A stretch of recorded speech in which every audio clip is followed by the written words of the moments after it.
አሰላሙ አለይኩም ወራህመቱላሂ ወበረካቱ። አንድ ሰው ቁርአን ለመቅራት ማወቅ ያለበት ነገር ምንድን ነው? ማወቅ ያለበት ነገር ምንድን ነው? ይህ ኡመር ኦንላይን ዘመናዊ የቁርአን ንባብ ትምህርት ቤት ነው። ቻናሉን ሰብስክራይብ በማድረግ የደውል ምልክቱን በመንካት ሁሌም ቪዲዮ ስንለቅ እንዲደርሳችሁ ማድረግ ይቻላል። ቤተሰብ ስለሆናችሁ እናመሰግናለን። ቀጥታ ወደ ትምህርቱ እንሄዳለን። አንድ ሰው ቁርአንን ለመቅራት ማወቅ ያለበት ነገሮች ምንድን ናቸው? ቁርአንን ለመማር ስንፈልግ ያጀማ መጀመሪያ ከኛ የሚጠበቀው ነገር ምንድነው? ንያ ሊኖረን ይገባል። ንያ ሊኖረን ይገባል ማለት ነው በመጀመሪያ። ከዛ በሁለተኛ ደረጃ ማወቅ ያለብን ነገር ቁርአንን ለመማር ስንፈልግ ቁርአን ምንድን ነው? ቁርአን ምንድን ነው የሚለውን መጀመሪያ ማወቅ አለብን ማለት ነው። ቁርአን ምንድን ነው የሚለውን ከዚህ ነው መነሳት ያለብን። ቁርአን ምንድን ነው? ቁርአን የአላህ ሱብሃነሁ ወተዓላ ቃል ነው። ሌላ የማንም ቃል ጭማሪም ቅናሽም የለበትም። የሸይጣንም የሰውም የመላእክትም ቃል ጭማሪም ቅናሽም የሌለበት የአላህ ሱብሃነሁ ወተዓላ ቃል ነው። ማን? ቅዱስ ቁርአን። ጥሩ። ይህ ከሆነ ቅዱስ ቁርአንን ለምን ማወቅ አስፈለገ? ለምን እንማራለን? ቁርአን መማር ለምን አስፈለገ? ለምን አስፈለገ የሚለውን ደግሞ በሁለተኝነት ማወቅ አለብን። ቁርአንን መማር ያስፈለገበት ምክንያት ቅዱስ ቁርአን የአላህ ቃል ነው ካልን የምንማረው ለምንድን ነው ማለት ነው? የአላህን ትእዛዝ ለመጠበቅ፣ አድርግ የተባልነውን ለማድረግ፣ አታርግ የተባልነውን ለመከልከል፣ ከአላህ ጋር ለመነጋገር፣ አላህን ለማምለክ ምን ማወቅ አለብን ማለት ነው? ቁርአንን ማወቅ አለብን ማለት ነው። ከዛ ይህን ካወቅን በኋላ በመቀጠል ምንድነው ማወቅ ያለብን? ቁርአን በምን ቋንቋ ወረደ? ቁርአን በምን ቋንቋ ወረደ? ይህንን ማወቅ አለብን። ቁርአን የወረደው በአረበኛ ቋንቋ ነው አይደለ? በአረበኛ ቋንቋ ነው። ቁርአን በአረበኛ ቋንቋ ወረደ ብለናል። ስለዚህ አሁን ምንድነው ማወቅ ያለብን ማለት ነው? በመቀጠል አረበኛ የሚባለው ቋንቋ የራሱ የሆነ ፊደል አለው ወይ? ቁርአን በምን ወረዳልን? በአረበኛ ወረደ ብለናል። ስለዚህ ይሄ አረበኛ የራሱ የሆነ ቋንቋ አለው ወይ ስንል አዎ አለው። አረበኛ የራሱ የሆነ ፊደል አለው ወይ ስንል አዎ አለው። እዚህ ጋር ነው የምንጀምረው ማለት ነው። ስለዚህ አረበኛ ስንት ፊደሎች አሉት? አረበኛ ቋንቋ 28 ፊደሎች አሉት። 28 የተባለበት ምክንያት ምንድነው? አሊፍን ስላልጨመረ ነው። አሊፍ መጀመሪያ ላይ የምናገኘው ይህ አሊፍ ቋሚ መሳይ ቅርጽ ያለው አሊፍ የራሱ የሆነ ድምፅ ስለሌለው እሱን ብዙ ዑለማዎች የራሱ የሆነ ድምፅ ስለሌለው የአረበኛ ፊደል 28 ነው በሚለው ተስማምተዋል። ስለዚህ 28 ፊደሎች አሉት። አሁን እዚህ ጋር ነው እንግዲህ አጀማ ማወቅ ያለብን ቁርአንን ለማንበብ ምንድነው ማወቅ ያለብን ማለት ነው? 28ቱን የአረበኛ ፊደሎችን ማወቅ አለብን ማለት ነው። እንዴት ነው እነዚህ ማወቅ ያለብን? 28ቱን የአረበኛ ፊደሎች ማወቅ አለብን ስንል እንዴት ነው ማወቅ ያለብን? አንደኛ 28ቱን የአረበኛ ፊደሎች ማወቅ ብለናል አይደል? 28ቱን የአረበኛ ፊደሎች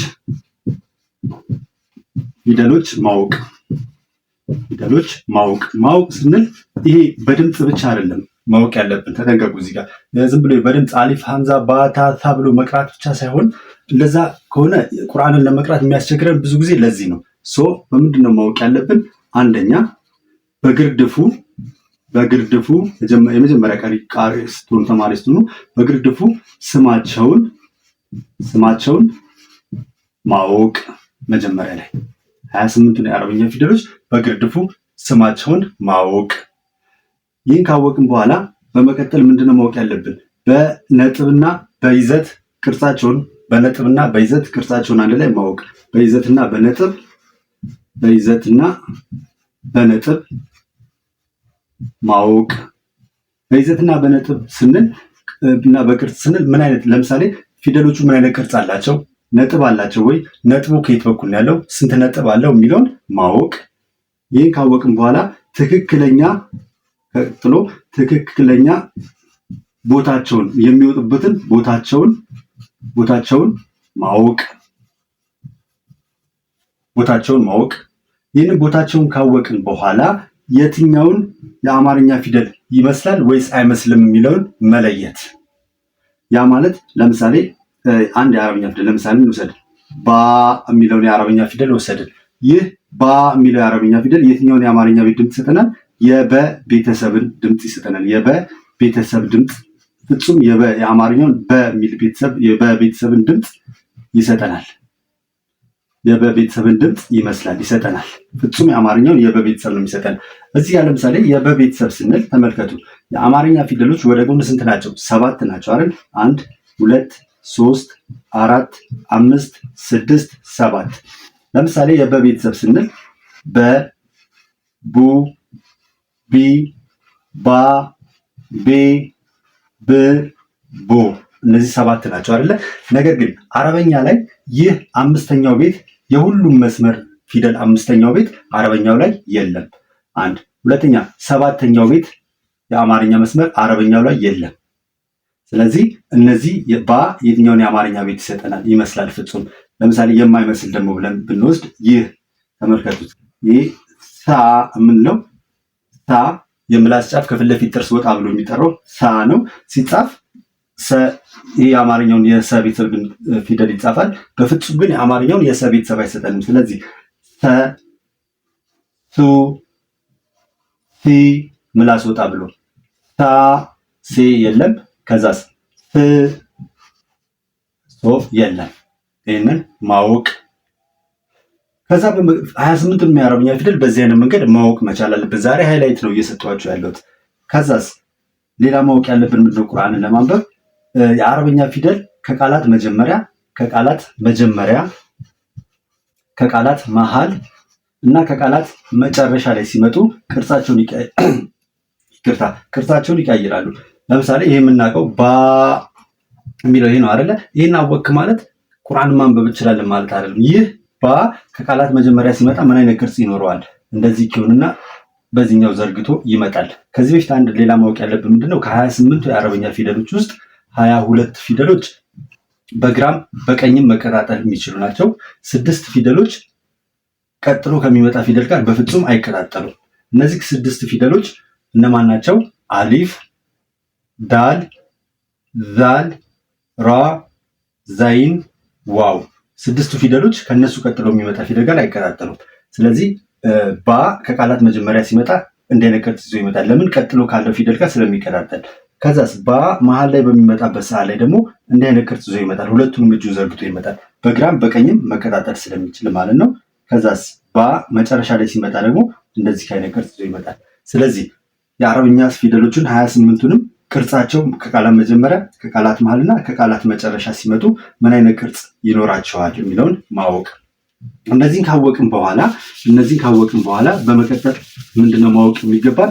አብሽሩ፣ ዛሬ ሃይላይት ነው እያሳያችሁ ያለሁት። ትምህርቱ ከተመቻችሁ በኮሜንት አሳውቁኝና ቀጣይ እያንዳንዱን በማብራራት እናያለን ማለት ነው። ከዛ በመቀጠል ምንድነው ማወቅ ያለብን?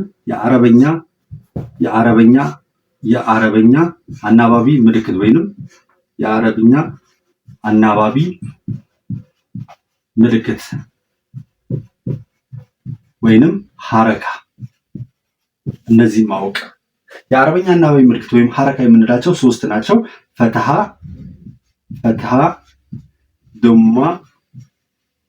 ዱማ እና ከስራ። እስኪ እነዚህ ደግሞ እናያቸው። ተመልከቱ። ከአንድ የአረበኛ ፊደል በላይ ለምሳሌ ይሄ የአረበኛ ፊደል ነው ብለን ብንወስድ ከአንድ የአረበኛ ፊደል በላይ እንደዚህ ሰረዝ ምልክት ስታገኙ ይህ ምልክት ማን ይባላል? ፈትሃ ይባላል ማለት ነው። ፈትሃ ይባላል። ታዲያ በፈትሃ የመጣ ቅድም የአንደኛ ቤት፣ የሁለተኛ ቤት፣ የሶስተኛ ቤት ያሉ የአማርኛ ፊደሎችን አሳይቻችኋለሁ አይደል? ስለዚህ በፈትሃ የመጣ የአረበኛ ፊደል በየትኛው ይነበባል ማለት ነው? በአንደኛ የአማርኛ ቤት መስመር ፊደል ተመሳሳይ ወይንም ተቀራራቢ አድርገን እንድናነብ ያደርገናል። ማን? ፈትሃ። ለምሳሌ ባ የሚባለው የአረበኛ ፊደል በፈትሃ ቢመጣ ለምን ጊዜ እንገላለን? ባፈትሃ በ የማስተማር መንገድ እኮ ልክ ነው፣ ግን ባፈትሃ በ እያልክ ፎርሙላ ተጠቅመህ ቁርአን ላይ እንደዛ እናነበውማ። ቀጥታ ፊደል ቁርአን ላይ ስናነበው አሁን ማሳያችሁ ቁርአንን ንባብ ነው ማለት ነው። ቁርአን ላይ ስናገኘው ቀጥታ በ ነው አይደል የምንለው እንጂ ቁርአን ከፍተን ባፈትሃ ወይም ደግሞ ለምሳሌ ቢስሚላህ ልንል ስንል ባ ከስራ ቢ ሲን ስኩን ስንላለን እንዴ? ቁርአን ላይ አንልም። ቀጥታ ቢስሚላህ ነው አይደል? ንባቡ ይሄ ነው። በፈትሃ የመጣ የአረበኛ ፊደል በአማርኛ በአንደኛ ቤት ይነበባል ካለን ባ በፈትሃ ከመጣ ማን ብለን እናነበዋለን? በ ሆኖ ይነበባል። ለምሳሌ ታ በፈትሃ አናባቢ ቢመጣ በአንደኛ ቤት ማን ተብሎ ይነበባል? ተ ተብሎ ይነበባል ማለት ነው። ሌላው ዱማ የምንለው ከአንድ የአረበኛ ፊደል በላይ ቆልመም ያለ ምልክት ይህ ሲኖር ይህ ዱማ ይባላል። ይህ ቆልመም ያለ ምልክት ስታገኙ በአማርኛ በሁለተኛ ቤት መስመር ፊደል ተመሳሳይ ወይንም ተቀራራቢ አድርገን እናነበዋለን። እንመልከት። ባ በዶማ አናባቢ ቢመጣ በሁለተኛ ቤት ማን ብለን እናነበዋለን ማለት ነው? በፈትሐ አንደኛ ቤት ካነበብን በዶማ በሁለተኛ ቤት ቀጥታ ቡ ተብሎ ይነበባል ማለት ነው። እሺ ታ በዶማ አናባቢ ቢመጣ በሁለተኛ ቤት እስኪ ኮሜንት ላይ ያሳዩኝ ማን ተብሎ ይነበባል? ይህንን ኮሜንት ላይ መልሱት። ሌላው ከስራ ያለው ነው። ከስራ ማለት ከአንድ የአረበኛ ፊደል በታች ያለ ሰረዝ ምልክት ነው። ይህ ከስራ ይባላል። ከስራ ኪስራ አትበሉ። ከስራ በከስራ ይመጣ በአማርኛ በሶስተኛ ቤት መስመር ተመሳሳይ ወይ ተቀራራቢ አድርገን እናነባለን ማለት ነው። ባ በከስራ አናባቢ ቢመጣ ማን ነው የምንለው ማለት ነው? በሶስተኛ ቤት ቢ እንለዋለን። ታ በከስራ አናባቢ ሲመጣ በሶስተኛ ቤት ማን እንለዋለን? ቲ ተብሎ ይነበባል ማለት ነው። ለዛሬ ለመግባባት ያክል ይህን ይመስላል ትምህርቱ። ቻናሉን ሰብስክራይብ በማድረግ የደውል ምልክቷ ላይ ኦል በማድረግ ሁሌ ቪዲዮ ስንለቅ እንዲደርሳችሁ ቤተሰብ እንሁን። ይህ የሁላችንም ቤት የሆነው ዑመር ኦንላይን ዘመናዊ የቁርአን ንባብ ትምህርት ቤት ነው። ሽኩራን